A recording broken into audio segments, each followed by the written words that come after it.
அனைவருக்கும் இனிய வணக்கம்.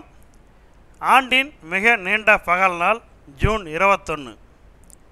அதாவது ஜூன் 21 கோடைகால சங்கராந்தி, சம்மர் சோல்ஸ்டேஜ் என்று அழைக்கப்படுகிறது.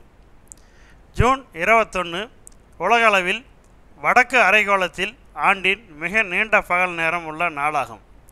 இதனையே கோடைகால சங்கராந்தி என அழைக்கிறார்கள். இந்த நாள் ஏன் முக்கியம்? பூமியின் சாய்வு, அதாவது ஆக்சியல் டில்ட் என்று கூறுவோம். பூமி தனது அச்சில் 23.5 டிகிரி சாய்வு கொண்டுள்ளது. இந்த சாய்வு காரணமாகவே பருவநிலைகள் ஏற்படுகின்றன. கோடைகாலம், மழைக்காலம், பனிக்காலம், குளிர்காலம் என ஏற்படுகிறது. கடகராகி, டிராபிக் ஆஃப் கேன்சர். ஜூன் 21 அன்று சூரியன் கடகராகியின் நேர் எதிரில் காட்சி அளிக்கிறது. இதனால் வடக்கு பகுதியில் சூரிய ஒளி நேரடியாக உச்சியில் விழுகிறது. இதனால் பகல் நேரம் அதிகமாகும். சூரிய ஒளி பூமியின் ஒரு பகுதியை தீவிரமாகவும் நீண்ட நேராகவும் ஒளிர்கிறது. இதுதான் அந்த நாளின் பகல் நேரம் மிக நீண்டதாக இருப்பதற்கான காரணமாகும். மேலும் ஜூன் 21 அன்றுதான் சூரியன் தனது வடக்கு கடகராகி வரை சென்று மீண்டும் திரும்பி தெற்கு நோக்கிய பயணத்தை தொடங்கும் நாளாகும். இதனால் நள்ளிரவு சூரியன் என்று அழைக்கப்படும் மிட்நைட் சன் நிகழ்வு ஏற்படுகிறது. ஆர்க்டிக் வட்டத்திற்கு அருகிலுள்ள நாடுகளான நார்வே, பின்லாந்து, அலாஸ்கா, ரஷ்யாவின் சில பகுதிகளில், கிரீன்லாந்து போன்ற நாடுகளில் நள்ளிரவிலும் சூரியன் மறையாமல் இருக்கிறது. சூரியன் மறையாமல் அங்கு இரவிலும் சூரியன் தென்படும். இது நள்ளிரவு சூரியன் என அழைக்கப்படுகிறது.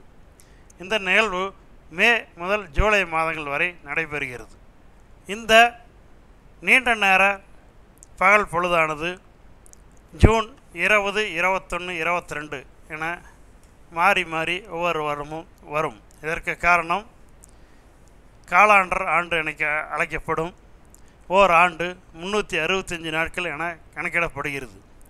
ஆனால் பூமி சூரியனை ஒரு முழு சுற்று முடிக்க 365.25 நாட்கள் எடுத்துக்கொள்கிறது. இதனால் 4 ஆண்டுகளுக்கு ஒரு முறை லீப் ஆண்டு என அழைக்கப்படும் ஆண்டு இந்த கூடுதலான 0.25 நாட்களை சேர்த்து ஒரு நாள் என பிப்ரவரி 29ஆம் நாள் சேர்க்கப்படுகிறது. இதனால்தான் சில ஆண்டுகளில் இந்த கோடைக்கால சங்கராந்தி ஜூன் 20 அல்லது ஜூன் 22 ஆகிய தேதிகளிலும் ஏற்படக்கூடும். இதேபோல் டிசம்பர் மாதங்களில் மிக நீண்ட குளிர்காலமும் ஏற்படும். அதாவது எல்லா நாட்களும் சமமாக இரவு பகல் 12 மணி நேரம் 12 மணி நேரம் என்று இருப்பதில்லை. சம பகல் இரவு நாள் என அழைப்போம். அதாவது மார்ச் 21 அல்லது 22 ஏற்படலாம். அன்றுதான் சம பகல் இரவு நாள். அதாவது இரவு பகல் இரண்டும் சரிசமமாக 12 மணி நேரம் இருக்கும். மற்ற நாட்களில் ஒரு சில நாட்களில் இரவு பகல் மாறி மாறி வரும். ஒரு சில நாட்களில் இரவு பகுதி அதிகமாக இருக்கும், பகல் பகுதி குறைவாக இருக்கும். ஒரு சில நாட்களில் பகல் பகுதி அதிகமாக இருக்கும், இரவு பகுதி குறைவாக இருக்கும். இந்த ஜூன் 21 அன்று தான் மிக நீண்டமாக அதிகமான பகல் பொழுதாகவும் குறைந்த இரவு பகுதியாகவும் இருக்கும். மேலும் இது போன்ற அரிய தகவலுடன் நாளை சந்திக்கலாம். இந்த தகவல்கள் உங்களுக்கு பிடித்திருந்தால் இந்த சேனலை லைக் பண்ணுங்கள், சப்ஸ்கிரைப் பண்ணுங்கள், கமெண்ட் பண்ணுங்கள், உங்கள் நண்பர்களுக்கும் பகிர்ந்து கொள்ளுங்கள். நன்றி, வணக்கம்.